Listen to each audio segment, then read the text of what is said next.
शुभम द्विवेदी अमर रहे, शुभम द्विवेदी अमर रहे, नरेंद्र मोदी जिंदाबाद,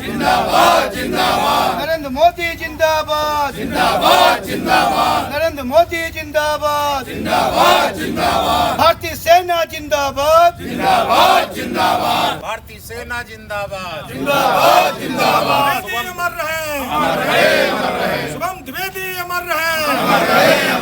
नरेंद्र मोदी जिंदाबाद। अब जब आज इतनी बड़ी सफलता हमारी सेना को मिली, हमारी सरकार को मिली है कि उन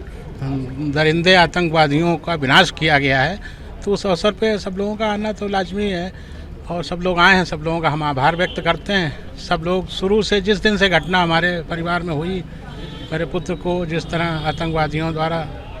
नृशंस हत्या की गई, पूरा कानपुर का भाजपा परिवार, हमारे क्षेत्रीय अध्यक्ष जी, हमारे जिला अध्यक्ष जी,